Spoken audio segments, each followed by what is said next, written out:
Hi everyone, this is Tammy Joe from the Chocolate Cult, and today we're going to have a video interview. I know you're used to having email interviews, but a video interview with Morgan. Came all the way from Muncie, Indiana to talk to us about her company, Queer Chocolatier. Morgan, what did you bring for us today? I brought you what I call my truffle assortment pack, and it's a 6-pack of different flavors in single packaging. Included in this truffle assortment pack is my bittersweet truffle. That is the pure plain chocolate. Plain doesn't sell, so I call it bittersweet. And so it is just the 61% cacao with cream and butter, and then it's finished in a roll of cocoa powder. Okay. Additionally, in that top row is a vanilla porter truffle. They're very similar in nature to the bittersweet. The only difference is I take 2 bottles of Breckenridge vanilla porter, so that's 24 ounces, and I reduce it down to 1 malty syrup ounce. And include that into the cream to make my ganache, and so it's just a darker, sweeter, maltier version of the bittersweet. With that, the blue boxes are vegan truffles, so there's no dairy in them. One of them is the vegan version of the vanilla porter, and it includes coconut cream. So it has almost like a coconut porter essence. I really enjoy that. And a matter of fact, I actually prefer the vegan version of the vanilla porter because of that element. The other vegan one is what I call a wedding anniversary truffle. It's a pistachio rosewater. It is just chocolate, pistachio, and rosewater. So I make a cream from the pistachios, and that infuses and is able to help emulsify the ganache. So it's really lovely. My wife 2 years ago asked me to make a pistachio truffle. I never did. I forgot about it, but I remembered just in the nick of time for our anniversary. So that's why it's the wedding anniversary truffle. On the bottom row is a dirty chai truffle. It is the most intensely flavored truffle we have. It is espresso, a chai spice blend that I make with 6 spices. And my wife in 2016 went to Bangladesh and brought back some Bangladeshi black tea. It is otherworldly. I just sit in the kitchen and smell it for 10 minutes before I start working on it, and then I infuse it in the cream as well. And the last truffle here is the January month flavor. It's a white chocolate champagne with pop rocks. So it's for the New Year celebration. Yeah, I look forward to trying it out. Let's go back a little bit to you and the company. How long have you been in business? I have been in business since August 21st of last year. Okay, so you're like brand new, I'm shiny baby new, yes. Good. One of our readers actually brought your company to my attention on Facebook, and I reached out to you. I'm like, hey, here's someone in Indiana. Oh, yeah. Because people may not know this, the Chocolate Call is actually headquartered in Indiana. I know it's the last place you expect, but it's where I am, so that's where it's going to be. And you responded back, and I thought it was really cool. Why did you start this business? So it's a good question, and as I kind of say, short story long, because I don't tell long stories short. I have an art background, so that's my first degree is in fine art, and I'm a born and bred Hoosier myself. And when I graduated after getting my art degree, I naturally became a stockbroker. I mean, that's just a career path, right? Makes more money, I heard. I would hope so, because it is tough to get an art job.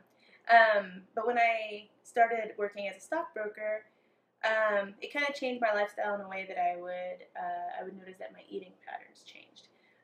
More specifically, I started visiting local farmers market, and then I started becoming more curious about, okay, how is food grown? Who consumes it, and what's the food culture like in Indiana and beyond. And then just out of happenstance, a friend of mine had a bag of chocolate chips that she was making for some cookies for her work, and on the back of it had a recipe for truffles. And I thought, I've never cooked a day in my life. I didn't grow up around a culture of cooking. If it didn't come from a box bag or can, I never ate it growing up. But I thought, oh, this is just simple ingredients. I'm sure I could make this. And I made some plain truffles and thought, oh yeah, this is good. And then I thought a little bit more, and my art background kind of tingled a little bit and said, oh, this could be a canvas for so many other flavors. And that was about 12 years ago. And so I started experimenting with flavors. Some worked, some didn't. And I would bring them to my coworkers when I was working as a broker. And I would say, here, be my little guinea pig and try this and try this. And then people would be like, oh, I'm on Morgan's team. This is great. And then 3 months later, I've gained 10 pounds from being on Morgan's team. This is awful. So you could tell like people would kind of rotate on teams, and they would rotate and be excited, then rotate out and be sad. But I just did it as a really passionate hobby for a while. But it led me actually to asking deeper questions about our food systems. And then I pursued a sociology degree. Mm-hmm. And then I started asking even more detailed questions. I went to Ball State for my master's in sociology, where I wrote a thesis regarding farmers markets in particular. And I actually met my wife in grad school at Ball State. She then was in a different relationship and actually had not come out yet. And we didn't get along. We hated each other in grad school. It's the story. Was she also in sociology? Yes, she was. Okay, so a little competition maybe? A little bit. I think there might have been a little bit of a rivalry in some way. Okay. It was a very small cohort, so it was just very easy to kind of clash. You have to draw the drama from somewhere. And we graduated. And then she stayed in Muncie for a good while, but then did her own thing after a period of time. But I bounced basically from state to state to state after that for different jobs and different grad school experiences. But when I came back to Indiana, we reconnected and fell in love and got married. This was in 2015. And she just kept kind of needling me. She said, you know, you're very good at this. You're very good at making your chocolate. You really need to make this a business. Mm-hmm. And I thought, it's hard to know your value as a person sometimes. And she's very entrepreneurial in spirit. And she also, I can't say no to my wife very easily. So she's like, do this business. And finally, when we moved back to Indiana from Minneapolis, I said, okay, Muncie's a great place to start a business. Reasonable cost of living, a lot of community support, and we went for it. Good. Yeah. Good. So do you have a dedicated space that you use for your business? It's a really good question. So in Delaware County, there are 2 registered certified kitchens that people can use. And as you may be familiar, Tammy Jo, in Indiana, you can actually be a home-based vendor, and you can sell your products at a farmer's market in that case. But I wanted to sell primarily online. In that case, it took me out of the realm of being a home-based vendor. So I contacted my Department of Health in the county, and they said, check out one of these 2 kitchens. So I use one of the certified kitchens in the county, and then I have a small retail space where I can sell my product as well as a storefront. It's almost like a chocolate boutique in a way. And then most of my home office operations, you know, as far as the shipping, packaging, and all that stuff, that's there too. So I'm kind of in 3 different spaces, which is a challenge. But come March, we are opening a chocolate house in the village, and that's a small area right near campus in Muncie. And then you can do everything under one roof. Everything. Yes. So I'm very excited about that.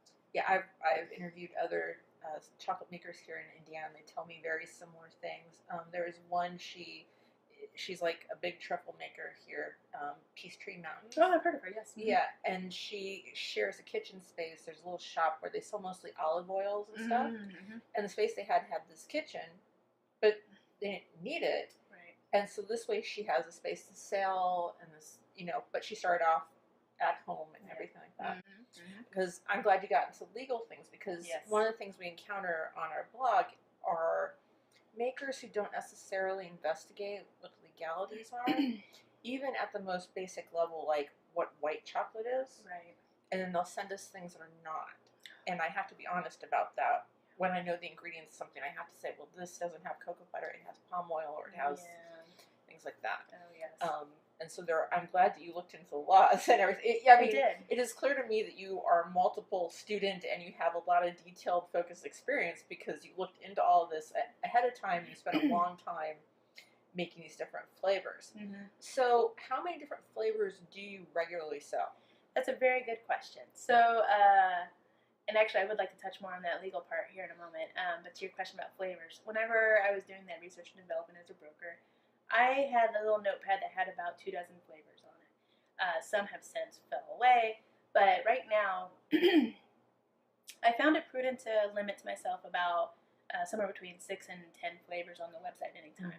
But then I realized part of my philosophy is to stand in solidarity with folks who cannot or do not eat dairy, which means I have every flavor has a vegan option, but that now means my menu is somewhere between 12 and 20 flavors because every flavor has its vegan cousin. So in that range of flavors, you know, somewhere between 6 and 10. Right now, if you were to look at my website, there would be 9 flavors on there, and then, you know, each of them having a vegan alternative.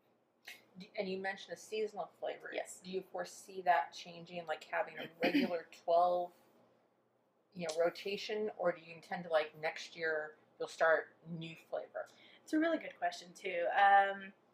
You know, when it comes to the flavors of chocolates, I've found that there are 6 that are really,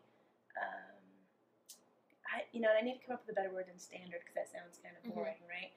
But they're really my strong core of flavors, and they don't tend to follow any season or holiday or particular flavor. They sell really well. They sell fantastic. And then the way for me to kind of get my creative itch scratched is to make these new flavors on occasion. And then some, like one started out as a monthly flavor. I didn't have seasonal flavors. I had monthly flavors. And then it was a mulled wine truffle. And it became so popular that when I pulled it in September, they said, no, we need this still. So I made it a fall flavor. So it went through until the end of November. There was a little bit of torches and pitchforks coming out for the mulled wine being pulled. But I do think that there's a little bit of a joy just for me as a maker to have a seasonal rotation. It helps me connect with the calendar a little bit better. And then it also delights new people to be like, oh, what's the new flavor? So it's really enjoyable that way. And can people like get on a subscription so they can get them? They can. So what you can do, you have a couple of options. You have an option to have a 3-month, 6-month, or a 1-year subscription. You can choose from my 4-pack, which would be 4 of a single flavor, or an 8-pack, same way. And then the main method of that is for you to get that month's flavor. If you decide that, so for February, I'm going to make a raspberry balsamic vinegar. And then I give you the heads up that, February's flavor is going to be raspberry balsamic vinegar. And you tell me, I don't like raspberry. You can either skip that month and tack on that month to the end of your rotation of your subscription period, or you can opt to give that as a gift to somebody else. And you think they may enjoy it. And that way you cover that present for that month if you want to. Yeah. So it's a good alternative to be able to share it. And also it helps me, again, reach outside my own current audience if somebody gives it to somebody else too. Oh, let's go back a little bit to legal matters. Sure. You've mentioned some alcoholic flavored chocolates, and that's a challenge. It is a challenge in Peachtree particularly. I've heard about them too. Yes, because I don't know, people, unlike the German truffles we covered in the past, which are literally you can pour the alcohol out of them, that's not legal in Indiana. Correct. So what do you have to do? So there's a few interesting things about alcohol in truffles. So, and I'm sure you're aware that it's a state-by-state process, right? So in Minnesota, you can actually have a little bit more alcohol in them, but you have to build them 21 and up can purchase them. Indiana, it's 0.5% ABV, is if that's even really appropriate terming. But I really take, so for example, my champagne or the vanilla porter. The other one that right now in my rotation that has any sort of alcohol is the bourbon pecan.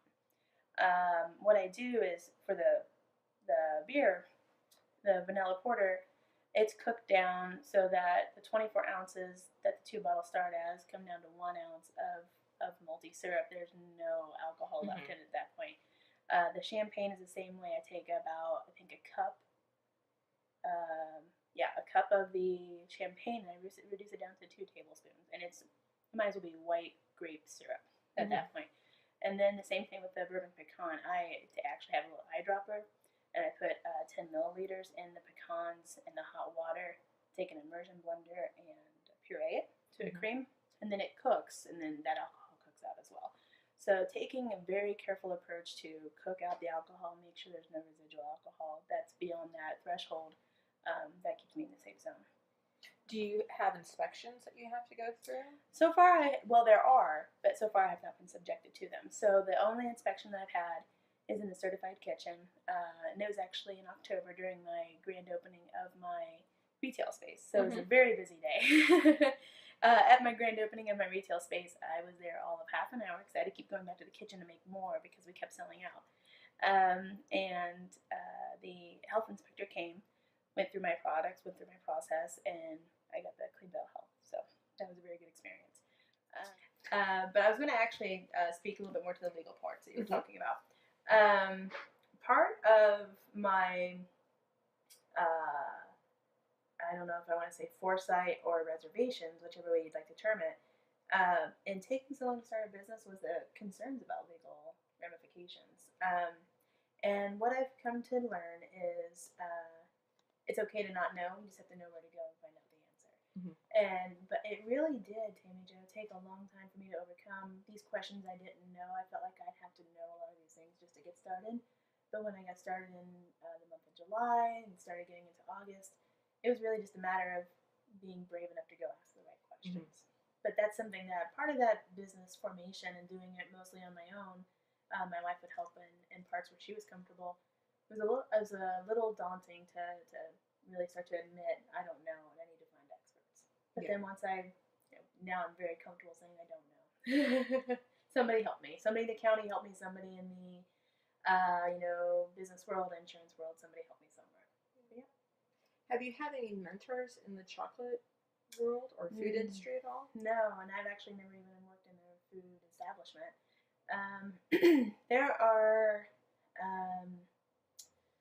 areas where I think I would enjoy to have some of that mentorship, and then I've also noticed too, particularly being a woman business owner and a queer woman business owner particularly, it's kind of hard to find some of those mentors. So in some cases, as I learn, I do a little bit of reflecting and documenting myself, so that way maybe I can be a mentor for somebody else down the road. And that is part of what you're doing is a social education. Yes. Can you talk a little bit, explain to our readers what social message you talk about and why that is important to you? They could probably guess, but I think it's better if you put it in your own words. Yes, and so in the name Queer Chocolatier, there's two really important messages. I make chocolate, so I spend a lot of time talking about chocolate just in general. So a lot of folks in Muncie imagine chocolate being as, the retail chocolate you grab, the dollar bar of chocolate. And I will let them know that there's a chocolate for every occasion. And so I certainly go through a process of making sure not to shame anybody for choosing a chocolate that might be of a considered lower quality. But then what I do is explain to them that the word chocolate, to be describing both a dollar bar versus my truffle, it's kind of a whole new language, right? So I do go through some chocolate education, and part of that including upcoming a guided chocolate tasting event at our shop. So that's kind of fun. So I do like to educate folks about chocolate, but the other part of it is about the queer part. And we want to hold space for marginalized communities. And to be more particular about it, if I had just been Morgan's Chocolates, and if someone of a different political, social belief system came to my shop, bought chocolates, and then I gestured to my wife Sherry and say, "Oh, this is my wife Sherry," and if they were, upset about that for whatever reasons they hold, I would have to react to them. And it would still come out that I'm queer and I'm married, but Morgan's Chocolates is a little opaque. I believe in transparency, and I figure now I have staked that claim, and people can self-select into being a customer or not. And I'm not everything to everyone, but I'm something to somebody, and hopefully as many somebodies as it can be. But I think that it's important just to take that space, and people can use me as a landmark to come to me or stay away. I do think it's important to be visible. Not everybody can, but I feel like I'm in a place where I can be visible. And I think if we'd had different social political outcomes in the last year, it probably would have been Morgan's Chocolates. But I decided to show my political resistance, if you will, by staking the claim and the identity of being a queer chocolatier. And then part of that too is there's some folks who resist services for people in my community, and I would not. And so now I can hopefully be the counterbalance to somebody who won't make a cake for a gay wedding.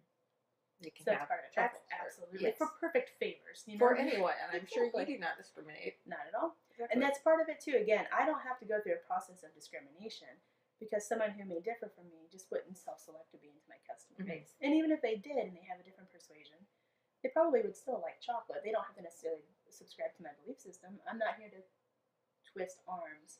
But through these interpersonal connections, maybe hearts and minds can be changed.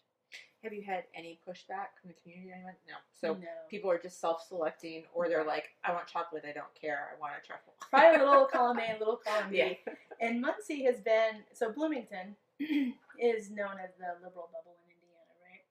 But Muncie has been a glorious space for us to be. People enjoy what we do. We have a lot of students to come and show their appreciation. And it wasn't until in December when we were featured in the Wall Street Journal that somebody in Alabama wrote my wife a nasty little letter. Mm-hmm. And it's like, oh, now we're outside of Muncie. Now we get to see what else might be out there. But it was interesting. You know you're famous when there's pushback. Yeah. And my wife, she has skin thicker than an elephant. She just said, she posted like a little clip of it, you know, left him anonymous, but she posted a clip of it, and he had used language like abomination and what have you. And she says, Morgan's going to be at the farmer's market, support your local abominations. So, you know, you have to, you can't give those words power. And we decide not to. We have a power in our transparency and being who we are. Yeah. So you go to the farmer's market, because that's where you were before you made this massive drive. Thank you so much. Absolutely a pleasure. Have you always gone to the farmer's market? Yeah, and that was the first start of it. So I wanted to be online, and I also knew, though, that I needed to serve the community. And so the first way of doing that, since I did not have a retail space starting out, was to go to the farmer's markets. Mm-hmm.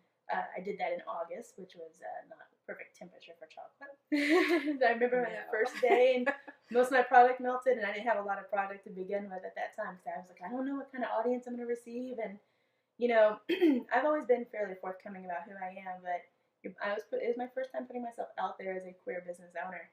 And so, you know, I'm hanging up my banner at my little tent, and I have my few little boxes out, and then I realized that's not a problem with the consumers, it's the problem with the sun that's getting under my tent and just kind of shining in. So, but the market masters at both markets that I participate in, they have been more than supportive. And then the consumers, I would say, it's hard for me to say with any bit of real specificity, but I would gut say about 75% of my customers are repeat. Okay. So a lot of people come to the farmer's market, and they're going to be like a population that kind of returns to the farmer's market as part of the routine. But a lot of them do keep coming back. And now we're going to wrap up the interview with a couple of questions. Sure. And this is probably the most important one I always ask. Mm-hmm. Do you yourself like or love chocolate? And if so, what's your favorite type? I love chocolate. I can eat chocolate for every meal of the day. I feel zero shame about it. And for me, my preference is dark chocolate. I am not a bitter fiend, so I'm not the person who tries to get the 90, 95, 100% chocolate. I like to be around the 60 to 70% range. Mm-hmm. Also, we know that percentage is not indicator of quality, it's just a percentage of the cacao that's in there. But somewhere in that range, I tend to find a good flavor. I am not a milk chocolate or a white chocolate fan generally, but the company that I use, their milk chocolate is a 41% milk chocolate, mm-hmm. and it's delicious. And the white chocolate they use has 34% cacao butter, and it has won international competitions since 2012 on an annual basis. And where do you get your couverture? It is Chocolate Del Rey.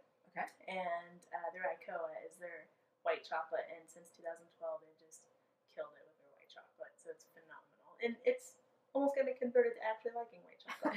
Very close. and white chocolate is the chocolate where we get the most deceptions mm-hmm. and misinformation out there. Mm-hmm. So it's good to see you working with all those and making sure that they're quality and real chocolate. And real chocolate. And it seems like that is a great conversation starter to talk about white chocolate. Some folks have a perception, oh, I don't like white chocolate. No, you don't like white chocolate candy. You don't like the sugar and the palm oil. You might give this a try and tell me what you think about it, and then they're, oh, that's white chocolate. Even the color is different. I mean, so it's a really nice leverage point for education in chocolate. Is there anything else you want to tell our readers, or our listeners and viewers right now about Queer Chocolatier? You know, the passion comes through in the chocolate, and I would hope that folks would be interested in trying it regardless of any perceived message of chocolate and queerness or anything like that. The next thing I would like to have folks know about is we are opening a chocolate house. So we are going to be in Muncie, in the village, right next to the campus. So what that's going to be is the chocolate truffles will continue, but there will be drinking chocolates. Baked goods featuring chocolate. It's going to be a very chocolate-centric place. Pain au chocolat, some granola with chocolate in it, pot de creme, flourless chocolate torts, and then we're going to have a top secret weekend breakfast item. So will you do all the baking and making? I will. You're going to be very busy. I will, but it's the good kind of busy.